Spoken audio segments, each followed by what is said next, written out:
today. The problem is that you cannot selectively numb emotions. You can't numb those hard feelings without numbing the other affects and emotions. When we numb those, we numb joy, we numb gratitude, we numb happiness, and then we're miserable and we're looking for purpose and meaning. And then we feel vulnerable, so then we have a couple of beers and a banana nut muffin, and it becomes this dangerous cycle by Brené Brown. So what is the cycle that is so dangerous? That's numb emotions. Basically, numbing your emotions. We've gotten so used to numbing with our emotions. We've got so used to numbing our emotions. And I understand that probably might be because you don't know how to deal with them, or you don't know what they mean to you.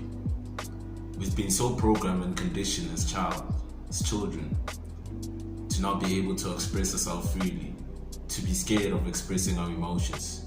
Maybe as a guy you feel like more feminine because you express your emotions. Maybe for female you may feel like, for a girl you may feel like, emotions are just complicated. But that's what they are. They're made to be like that. Emotions is just basically energy in motions. So it's energies that you got to deal with. But no, we are not taught on how to deal with this.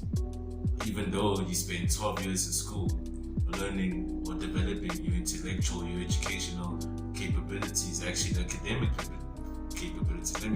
Let me not say intellectual, because there's no intellectual presence from you from you being in school for 12 years compared to the school of life that you will go through for the rest of your life till you reach your deathbed. Why do I say that? Social intelligence. Do you gain that from school? I don't think so. Some people are blessed to be in an environment where they can strip away from the conditioning and the programmed reality, where they're able to notice the emotions, able to observe them and be able to deal with them.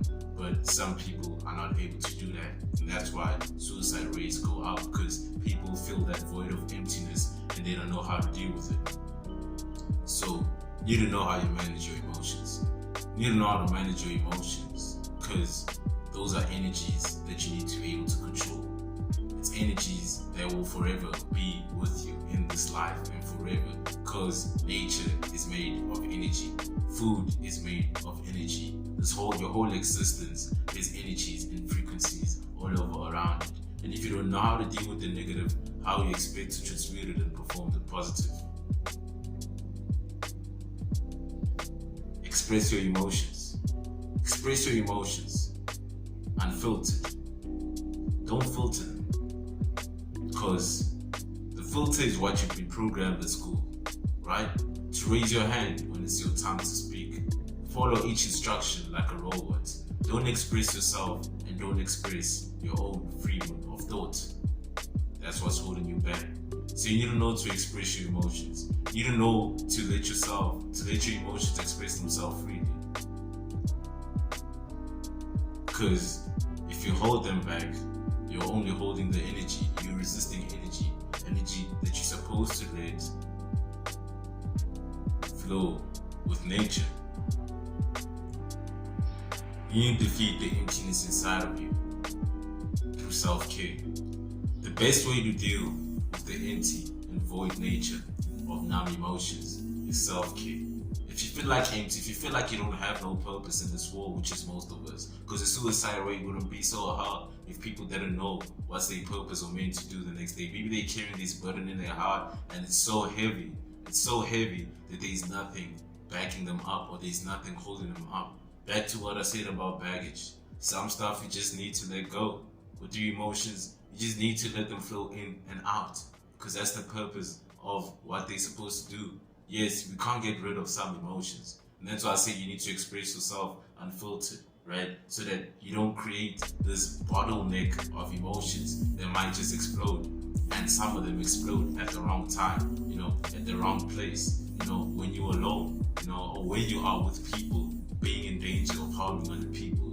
You need to know how to get back to yourself and connect to yourself, because that's what self-care is about. Self-care is about caring for the self. And too many of us are lost, caught up in the source of caring about what's going on around the society, caring about what's going on, with the cloud and the trend and Twitter or whatever was going on in the socials and shit. And we're not caring enough about what's going on inside of us. How do you expect to plant a garden if you've got toxins within inside of you? To plant a garden of beautiful flowers if you've got dead roses inside of you, that's not gonna work. So learn to practice self-care.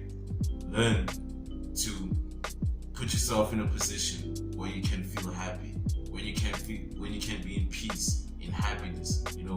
Learn to put yourself in a position where you can connect with your authentic self, with your higher self, because that's the only way that you'll be able to deal with numb emotions. Now, this wasn't most of the rant, right? Because numb emotions is a very sensitive topic, and it's not one that makes me angry. It's not one I can go on a crazy rant about, when I'm shouting and stuff, because it hits the soul. It's something that I've had to deal with myself, right? And it's something that it takes long to learn to be able to deal with, right? But the first thing you need to know, first thing that you need to do is break away from the conditioning that has been built within you, right? Because this whole society, we've been programmed, and that's why we don't know who you are. That's why we don't know how to connect with our original or authentic selves. Peace.